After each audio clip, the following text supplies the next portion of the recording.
अतएव पृच्छामि पूछता हूँ समसिद्धिम पूर्णता का मार्ग योगिनाम संतों का परम परम गुरुम गुरु पुरुषस्य पुरुष का इह इस जीवन में यत जो भी कार्यम कर्तव्य म्रियमाणस्य मरणासन का सर्वथा सब प्रकार से ओम अज्ञानतिमिरान्धस्य ज्ञानाञ्जनशलाकया चक्षुर्मिलितं तस्मै श्रीगुरुवे नमः। नमः विष्णुपादाय कृष्णपृष्ठाय भूतले श्रीमते भक्तिविकासस्वामीति नामिने। नमः विष्णुपादाय कृष्णपृष्ठाय भूतले श्रीमते भक्तिवेदान्तस्वामीति नामिने। नमस्ते सारस्वती देवे गौरवाणी प्रचारिणे निर्विशेष शून्यवादी पाश्चात्य देशतारिणे। श्री कृष्ण चैतन्य प्रभु नित्यानंद श्री अद्वैत गदाधर शिवासादि गौर भक्त वृंद। हरे कृष्ण कृष्ण कृष्ण हरे हरे, हरे राम राम राम हरे हरे, हरे कृष्ण। बहुत सुंदर श्लोक है। अतः पृच्छामि संसिद्धि योगिनाम परमं गुरु पुरुषस्य यत्कार्य म्रियमाणस्य सर्वथा। अनुवाद प्रभुपाद महाराज लिखते हैं, आप महान संतों तथा भक्तों के गुरु हैं। अतएव मेरी आपसे प्रार्थना है कि आप सारे व्यक्तियों के लिए और विशेष रूप से जो मरणासन्न हैं उनके लिए पूर्णता का मार्ग दिखाइए। भावार्थ में तात्पर्य में प्रभुपाद लिखते हैं, जगत गुरु श्रील प्रभुपाद महाराज की। जब तक कोई पूर्णता के मार्ग के विषय में पूछने के लिए पूरी तरह उत्सुक न हो तब तक गुरु के पास जाने की कोई आवश्यकता नहीं है। गुरु गृहस्थ के लिए अलंकारक स्वरूप नहीं होते। सामान्यतः फैशन परस भौतिकवादी बिना किसी लाभ के तथाकथित गुरु नियुक्त कर लेते हैं। ऐसा छंद रूप गुरु तथा कथित शिष्य की चापलूसी करता है और निसंदेह इस तरह गुरु तथा शिष्य दोनों ही नरक में जाते हैं। महाराज परीक्षित अच्छे शिष्य थे क्योंकि वे सबों के लिए और विशेष रूप से मरणासन के लिए लाभप्रद प्रश्न पूछते हैं। महाराज परीक्षित द्वारा पूछा गया प्रश्न श्रीमद् भागवतम के संपूर्ण प्रतिपादित विषय का मूल सिद्धांत है। अतः अब हमें देखना है कि महान गुरु कितनी बुद्धितापूर्वक इसका उत्तर देते हैं। हरे कृष्ण। ओम ज्ञानतिमिरान्धस्य ज्ञानाञ्जनशलाकया चक्षुर्मिलितं तस्मै श्रीगुरुवे नमः। विष्णुपादाय कृष्णपृष्ठाय भूतले श्रीमते।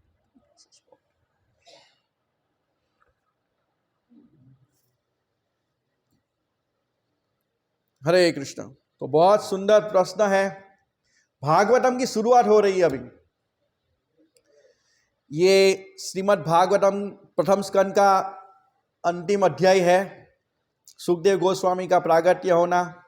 जैसे हमने आगे देखा कि 1 से 7 श्लोक में क्या देखा हमने, परीक्षित महाराज खेद व्यक्त करते कि मैंने बहुत घृणास्पद कार्य कर दिया, मैंने ऋषि को गले में मरा हुआ सांप डाल दिया। तो वो अपने आप को बोलते हैं कि मुझे तुरंत उसका परिणाम मिले और श्राप को स्वीकार करते हैं। और अपने आप को फिर 8 से 24 के श्लोक में हमने देखा कि परीक्षित महाराज अपने आप को साधुओं को समर्पित करते हैं। सब कुछ राज पात छोड़ के साधुओं की शरण में जाते हैं। और 25 से 28वें श्लोक में सुखदेव गोस्वामी का आगमन होता है। उनका वर्णन आता है कि उनका आगमन कैसे होता है। और 29 से 31 श्लोक में परीक्षित महाराज द्वारा सुखदेव गोस्वामी का स्वागत करते कि आप यहाँ आए हैं। और आज 32 से 40 श्लोक तक कृतज्ञता पूर्वक जिज्ञासा व्यक्त करते हैं। और ये प्रश्न है, पूछते हैं कि मरणासन, जो व्यक्ति मरने वाला है उसके लिए सर्वश्रेष्ठ क्या है। और श्रील प्रभुपाद जी बहुत जबरदस्त तात्पर्य लिखते हैं। जब तक कोई पूर्णता के मार्ग के विषय में पूछने के लिए पूरी तरह उत्सुक न हो तब तक उसको गुरु के पास जाने की कोई आवश्यकता नहीं है। फैशन के लिए प्रभुपाद लिखते कि फैशन के लिए गुरु नहीं करना चाहिए। बहुत जबरदस्त लिखते हैं प्रभुपाद जी। कई बार हम देखते हैं कि दिखाने के लिए गुरु कर लेते हैं और फिर बाद में पश्चाताप करते हैं। सो कॉल्ड संप्रदाय है जहां बहुत सारे लोगों को दीक्षा दी जाती है समूह में, ना गुरु से उसकी कोई कनेक्शन होता है ना कुछ। एक फैशन के लिए हमारा एक हम जिस समाज में वहां पे भी एक संप्रदाय, अपने आप को संप्रदाय बोलते हैं, वो भी होलसेल में दीक्षा देते हैं और फिर गुरु क्या करता है शिष्य क्या करता है उससे कोई फर्क नहीं पड़ता है। हम फैशन के लिए, हमारा एक गुरु है, एक गुरु है। तो प्रभुपाद जी यहां लिखते हैं कि फैशन के लिए गुरु नहीं करना चाहिए। हमारे जो मूल प्रश्न है उसके निराकरण के लिए हमें गुरु के पास जाना चाहिए। तो कई बार हम भक्तों में भी देखते हैं कि कुछ साल से आते हैं तो भक्त पूछते हैं कि कब गुरु करोगे, कब दीक्षा लोगे। तो नए भक्त को कुछ रुचि नहीं होती, फिर भी कई साल से आ रहे होते तो बोलते हैं अभी दीक्षा लेना चाहिए। कभी पूछते हैं तो ले लेते हैं। वो क्यों गुरु के पास जाना वो पता नहीं है, गुरु क्यों करना चाहिए। कई बार भक्त सोचते हैं कि अभी मैं प्रभु बन जाऊंगा, मेरे लोग सम्मान करेंगे, इसीलिए गुरु के पास चले जाते हैं। कई साल से आ रहा हूं, 10 साल से आ रहा हूं, अभी सब लोग पूछते हैं कि दीक्षा कब लेंगे, दीक्षा कब लेंगे। कभी कभी हमारे लीडर्स पूछते हैं कि कब दीक्षा लोगे। मंदिर में जाते तो वृंदावन प्रभु पूछते हैं कब दीक्षा लोगे। अब बहुत साल हो गया, लेकिन ये सब प्रश्न होने चाहिए। तो मेरा भी प्रश्न है गुरु के पास क्यों जाना है। यहां तो प्रभुपाद जी ने एक कारण दे दिया है, तो क्यों गुरु के पास जाना चाहिए बताइए आप लोग। कल्याण के लिए। और बहुत सुंदर, ये बहुत अच्छी बुक है। गुरु महाराज ने जब इसका मतलब केशवानंद प्रभु ने इसका ये किया था तो गुरु महाराज ने बोला था मेरे सब शिष्यों को ये पढ़ना चाहिए। गुरु कौन पढ़ना चाहिए, ये बोला था तिरुपति में कि आप सबको ये बुक्स पढ़ना चाहिए। बहुत सुंदर बुक्स है, बहुत अच्छा लिखा है कि सारांश कि गुरु की क्यों आवश्यकता है। तो पहला लिखते हैं दुख और भय की निवृत्ति के लिए, सुख की प्राप्ति के लिए। दूसरा कारण बताते हैं कि पापों की निवृत्ति के लिए। तीसरा शास्त्रों के गूढ़ मर्म को ग्रहण करने के लिए। चौथा मंत्र सिद्धि के लिए। पांचवा अहंकार का खंडन करने के लिए। छठा कृष्ण के प्रति प्रेम प्राप्ति हो इसके लिए। सातवां मायाजाल से छुटकारा के लिए। और आठवां अनर्थ निवृत्ति के लिए हमें गुरु के पास जाना चाहिए। और यहां हम देखते हैं परीक्षित महाराज पूछते प्रश्न कि मरणासन जो मरने वाले हैं उनके लिए श्रेष्ठ क्या है बताइए। सबके कल्याण के लिए पूछ रहे, सबके कल्याण के लिए बताइए क्या श्रेष्ठ है।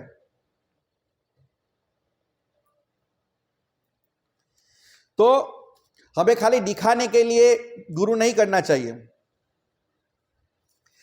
हालांकि शास्त्र में वर्णित है कि श्रील रूप गोस्वामी भक्ति रसामृत सिंधु में साधना के 64 अंगों में से सबसे पहला अंग बताते गुरुपाद आश्रय, कि गुरु के आश्रय में जाना चाहिए। क्यों जाना चाहिए।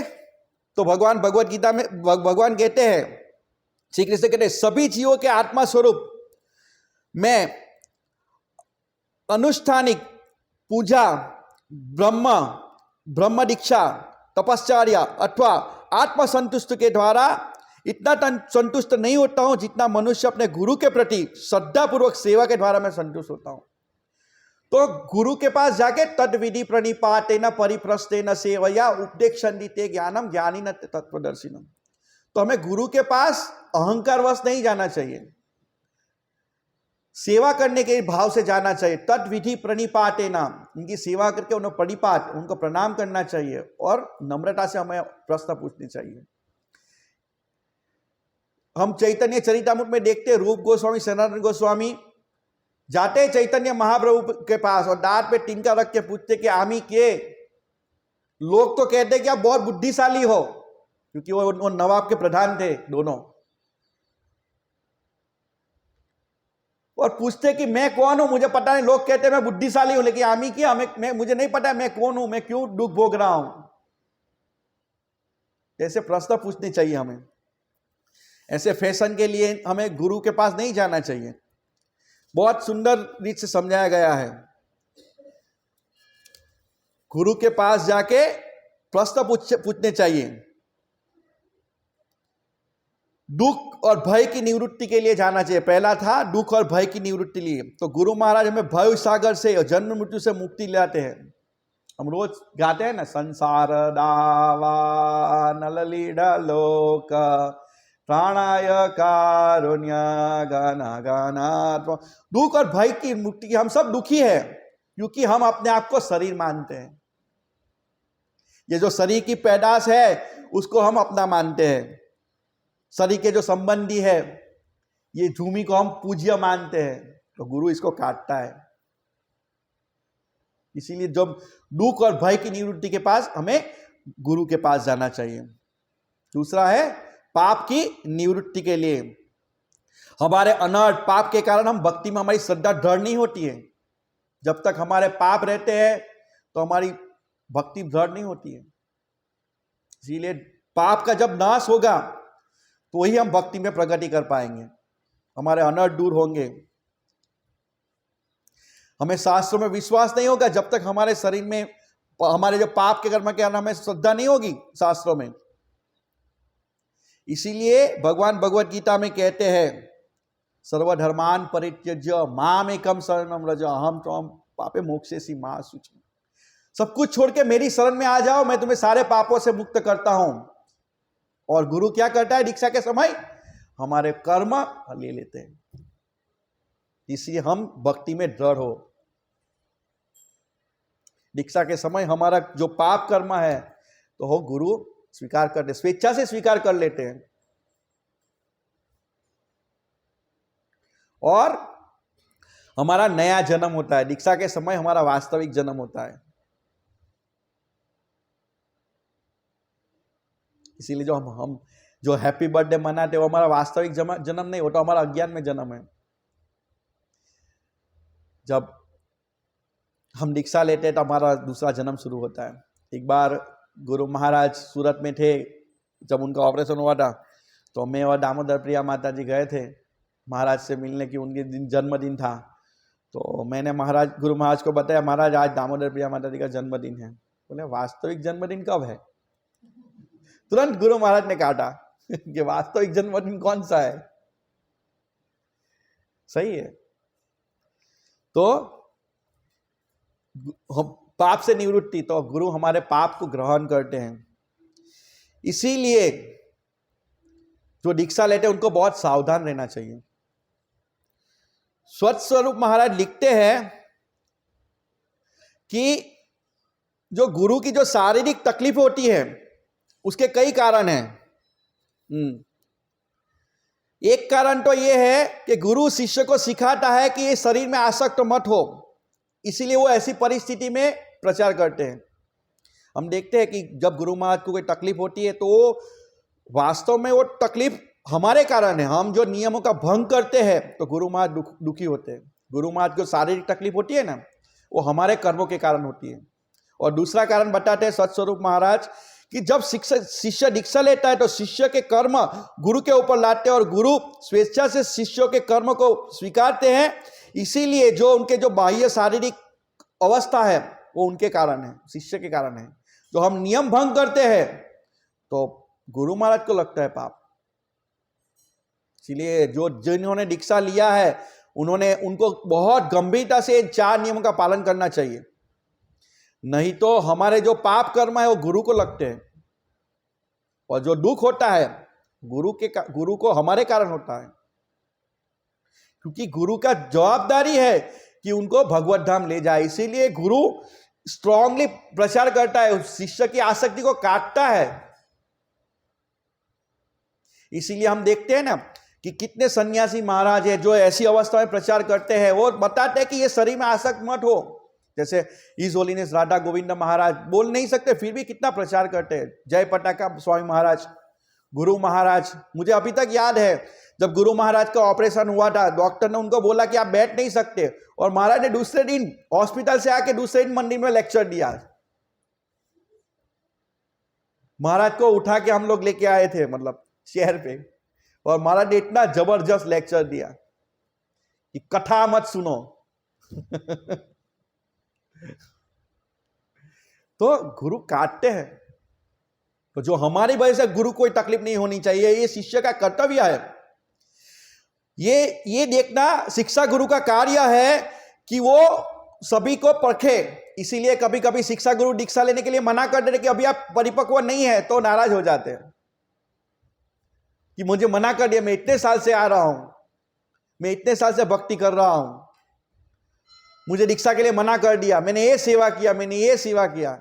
नहीं, ये शिक्षा गुरु का कार्य है कि वो गुरु के पास ऐसे व्यक्ति को भेजे कि जो स्ट्रांग हो, नहीं तो किसको लगेगा अपराध?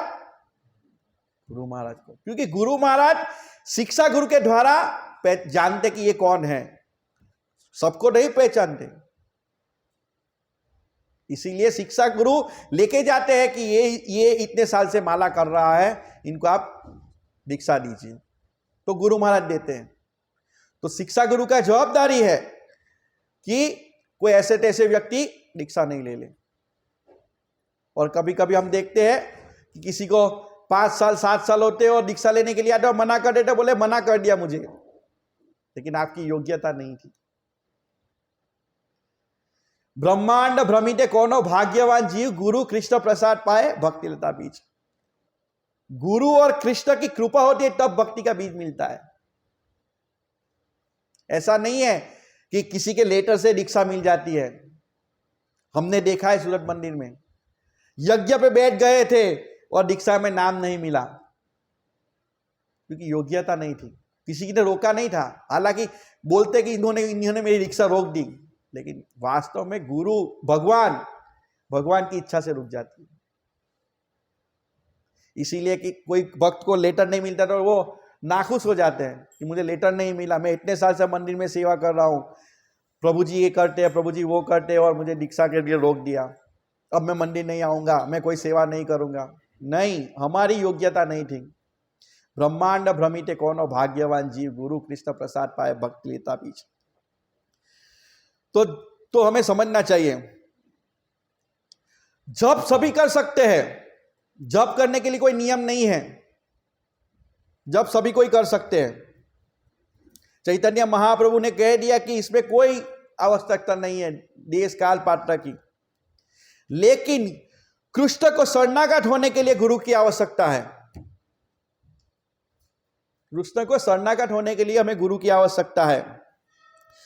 तो हमें समझना चाहिए कि हम जितना प्रामाणिक रहेंगे, ईमानदार रहेंगे, तो हमें गुरु की कृपा उतनी मिलेगी। इसीलिए हम कभी कभी देखते हैं कि जो सिंसियर होते हैं वो भक्ति में बहुत आगे बढ़ जाते हैं, और हमसे पीछे से आए हुए भक्त हमसे आगे निकल जाते हैं, और कई साल से जप कर रहे हैं, वही खींच रहे हैं, तो हम उतने उधर के उधर रहेंगे, क्योंकि हम नियमों का भंग करते हैं। ये बहुत बड़ा साइंस है। कभी कभी देखा जाता है कि दीक्षा के पहले सब कुछ मंगला आरती करते हैं, 16 माला बराबर, भागवतम कक्षा में आते हैं, लेकिन दीक्षा के बाद सब बंद। गुरु महाराज ने बोला है 2 स्कंद पढ़ लो, पढ़ लिया बस, फिर इसके बाद 5 साल हो गया, 7 साल हो गया, अभी तक भागवतम पूरा नहीं हुआ। रामचरण प्रभु मुझे बता रहे थे कि उसका एक से बात हो रही थी एक भक्त से, तो बोले उन्होंने गुरु महाराज से दीक्षा ली है, लेकिन अब तक उन्होंने भागवतम पढ़ा भी नहीं है। तो कट जाते, हम गुरु से कट जाते हैं, हमारी प्रगति नहीं होती है। तो दीक्षा के पहले हम सब कुछ सही करते हैं, लेकिन दीक्षा के बाद हम ढीले हो जाते हैं। उत्साह से कटे दीक्षा से पहले, लेकिन दीक्षा के बाद शांत। तो एक बार श्रील प्रभुपाद जी को पूछा गया, शिष्य ने पूछा कि जो शिष्य नियमों का भंग करता है, नियम का पालन नहीं करता है, नियम तोड़ता है, तो क्या क्या कहते हैं प्रभुपाद जी? तो प्रभुपाद जी ने बोला, तो इन्होंने दीक्षा क्यों ली? प्रभुपाद ने बताया कि दीक्षा क्यों ली भाई, अभी नियम पालन करना ही नहीं था, दीक्षा क्यों ली? प्रभुपाद जी आगे बताते हैं, एक सुसंस्कृत व्यक्ति को नियमों का दृढ़ता से पालन करना चाहिए। प्रभुपाद जी ने कहा, शिष्य ने व्रत लिया है, किसके सामने? गुरु के सामने, एक। दूसरा, भगवान के सामने, विष्णु यज्ञ के सामने, अग्नि के सामने, और बहुत सारे भक्तों के सामने। नियम बोलते ना हम लोग, गुरु महाराज पूछते 4 नियम बताइए, तो कितने सारे लोग बैठे होते हैं। यज्ञ की अग्नि प्रकट होती है, तो यज्ञ के सामने, गुरु महाराज के सामने, भगवान के सामने, इतने सारे वैष्णव के सामने हम प्रतिज्ञा लेते हैं कि हम 4 नियम पालन करूंगा, 16 माला करूंगा, और नियम पालन नहीं करेंगे तो कितना अपराध लगेगा। हाँ, तो प्रभुपाद जी डांटते हैं, गुरु के सामने, भगवान के सामने, विष्णु यज्ञ के सामने और भक्तों के सामने। तो हमें याद रखना चाहिए कि हर समय हमारे साथ में गुरु है, क्योंकि हमने ये वचन दिया है गुरु को। हर समय हमें देखते हैं, अग्नि हमें हर समय देखती है, ये नियम तोड़ रहा है। हम सोचते हैं कि किसने देखा कि नियम तोड़ रहा है, कौन बोल रहा है, बोलने वाला है, लेकिन ये सब हमें देखते हैं। चैत्य गुरु जो हृदय में है वो देखते हैं। हाँ, तो गुरु अपनाने के लिए बहुत गंभीर होना चाहिए। ऐसा फैशन के लिए गुरु नहीं कर देना चाहिए कि इन्होंने किया तो मैं भी कर रहा हूं, नहीं। बहुत बड़ी जवाबदारी है, क्योंकि गुरु जवाबदारी लेते हैं कि शिष्य को इस भौतिक जगत से बाहर निकाले। ये गुरु की जवाबदारी है, बहुत भारी कार्य है गुरु का। उस प्रकार शिष्य को कभी उत्तरदायित्व है कि गुरु के नाम को ऊंचा करे। ये शिष्य का कर्तव्य है कि हमारे गुरु महाराज का नाम ऊंचा हो। 3 स्तर के नाम होते हैं, मतलब हम 3 स्तर पे गुरु का नाम कर सकते हैं। पहला कि हमारी वजह से गुरु का नाम ऊंचा हो, वो सबसे श्रेष्ठ अवस्था है। जैसे महोत्सव प्रभु बुक डिस्ट्रीब्यूशन करते हैं, तो आज उसको सब जानते हैं, ये महोत्सव प्रभु ही होलीनेस भक्ति विकास महाराज का शिष्य है, गर्व लेते हैं, ये गुरु महाराज के प्रतिनिधित्व है। आज पूरे विश्व में महोत्सव प्रभु बुक डिस्ट्रीब्यूशन करते हैं, उनका नाम होता है, तो किसका, सब सोचते किसका शिष्य है? भक्ति विकास महाराज का शिष्य है। गुरु के प्रतिनिधित्व करते हैं राजेश प्रभु की भाई स्ट्रॉन्ग फिलोसॉफी, तो हाँ गुरु भक्ति विकास महाराज के शिष्य है। लेकिन हम ढीले होंगे तो क्या होगा हमारा? ये तो सब ऐसे ही, इसके महाराज ऐसे ही है, सब ढीले ही है, तो हमारा क्या होगा? तो सर्वश्रेष्ठ अवस्था है कि हमारी वजह से गुरु का नाम श्रेष्ठ हो। कहीं पे पुस्तक वितरण होता है तो याद होना चाहिए ये लोग भक्ति विकास महाराज के शिष्य हैं या गोपाल कृष्ण महाराज के शिष्य हैं। हमारी वजह, पहली अवस्था है कि हमारी वजह से गुरु का नाम होना चाहिए। दूसरी अवस्था है शिष्य गुरु के नाम को वैसे का वैसा ही रखता है, कोई मगजमारी नहीं, ये है ऐसा है वैसा है, किसी से मगजमारी नहीं करना है। आते हैं संडे प्रचार करते चले जाते हैं, वो ठीक है, गुरु का नाम तो खराब नहीं होता है। और तीसरी अवस्था है जब गुरु हमारी वजह से गुरु बदनाम होते हैं।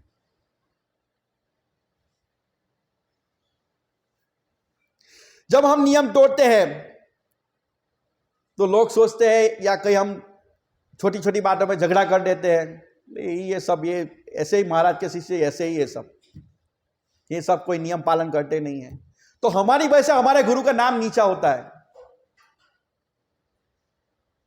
ऐसा नहीं होना चाहिए।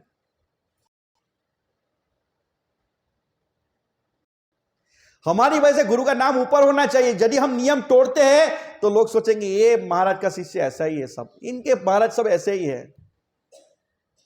ऐसा नहीं होना चाहिए। तो बहुत सारा कहने का है, लेकिन समय नहीं होने के कारण मैं विराम देता हूं। किसी को एक प्रश्न हो तो पूछ सकते, नहीं तो हम बुक डिस्ट्रीब्यूशन में जाएंगे। मुझे बोला गया था 8-10 को बंद है। किसी को कोई गुरु के बारे में प्रश्न? ग्रंथराज श्रीमद् भागवतम की, श्रील प्रभुपाद की।